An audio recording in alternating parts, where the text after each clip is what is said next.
खबर हिसार से आ रही है। खेदड़ थर्मल प्लांट की राख पर विवाद हो गया है। रेलवे ट्रैक जाम करने जा रहे ग्रामीण पुलिस से भिड़ गए हैं। बैरिकेड्स तोड़कर आगे बढ़ने पर यह विवाद हुआ। प्रदर्शनकारियों और पुलिस के बीच झड़प हुई। पुलिस ने ग्रामीणों पर लाठीचार्ज किया है। पुलिस ने वाटर कैनन और आंसू गैस के गोले भी दागे हैं। झड़प में प्रदर्शनकारियों और पुलिसकर्मियों को चोटें आई हैं। 86 दिन से खेदड़ पावर प्लांट के सामने ये धरना चल रहा है। तो प्रदर्शनकारियों और पुलिस के बीच झड़प हुई है। खेदड़ थर्मल हिसार के हम खेदड़ थर्मल प्लांट का जिक्र कर रहे हैं और ये विवाद देखिए लंबे समय से चल रहा था। रोहित हमारे साथ, हमारे सहयोगी जुड़े हुए हैं। रोहित, ये पूरा विवाद बताइएगा जरा, क्या है ये पूरा विवाद?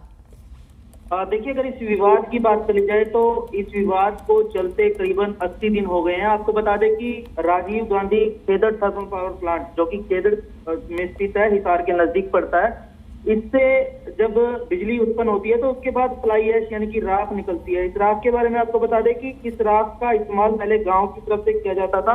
ग्रामीणों का कहना यह था कि जो ये राख निकलती है उसको ये बेचने के बाद जो पैसा आता है उससे गांव में बनी गौशाला को चलाते हैं।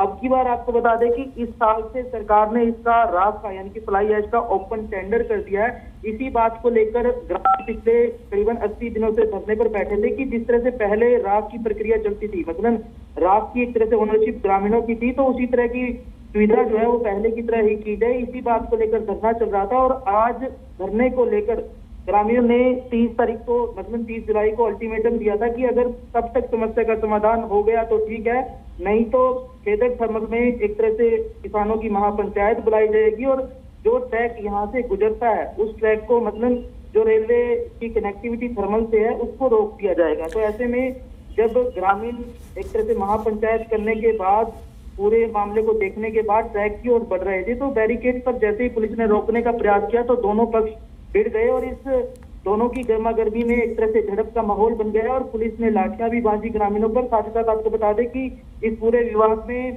कई पुलिसकर्मी भी चोटिल हुए हैं। रोहित 31 मई को भी पुलिस वालों और गांव वालों के बीच में इस तरह की झड़प हुई थी, लेकिन इस बार स्थिति ज्यादा खराब हुई है। अब सबसे बड़ी बात है कि अगर इस बार टेंडर निकाले गए हैं, पहले किन शर्तों के तहत मुफ्त दी जा रही थी और बाद में बदलाव क्यों किया गया, ये भी तो उतना ही महत्वपूर्ण सवाल है।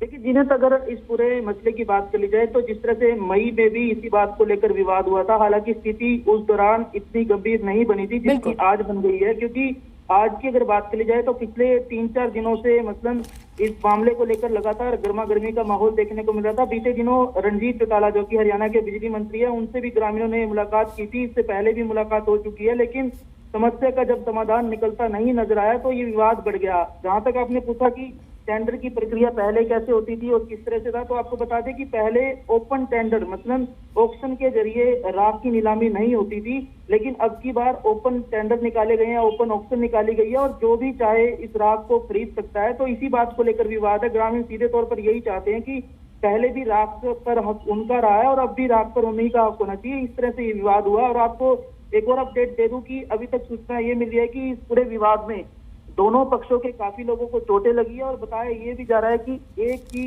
मौत भी हुई है। हालांकि प्रशासन की तरफ से कोई कंफर्मेशन अभी नहीं हुई है, लेकिन चर्चा ये है कि एक व्यक्ति की इस पूरे विवाद में मौत भी हुई है। फिलहाल हिसार की डीसी डॉक्टर प्रियंका सोनी के साथ साथ एसपी लोकेंद्र सिंह भी मौके पर पहुंचे और दोनों पक्ष जो है एक तरह से अब अलग अलग हो गए हैं। पुलिस अपनी जगह पर चली गई है और ग्रामीण जो है वापस धरना स्थल पर लौट गए हैं। ये थोड़ा हमें इंतजार जरूर हम करेंगे क्योंकि आप वहां पर मौजूद हैं। जरा इन्वेस्टिगेट भी कीजिएगा कि अगर एक जानी नुकसान हो जाता है तो ये विवाद बहुत बढ़ने वाला है। ये बात स्पष्ट है। कंट्रोल करने की कोशिश की जा रही है। पहले ग्रामीणों को मुफ्त में राख मिलती थी, ग्रामीण ये मांग करें कि इन्हें पहले की तरह मिले। इस बार जो प्लांट है थर्मल प्लांट, उसके प्रबंधन ने टेंडर निकाला है राख को लेकर और ये सारा विवाद इसकी वजह से है। तस्वीरें हम आपको दिखा रहे हैं।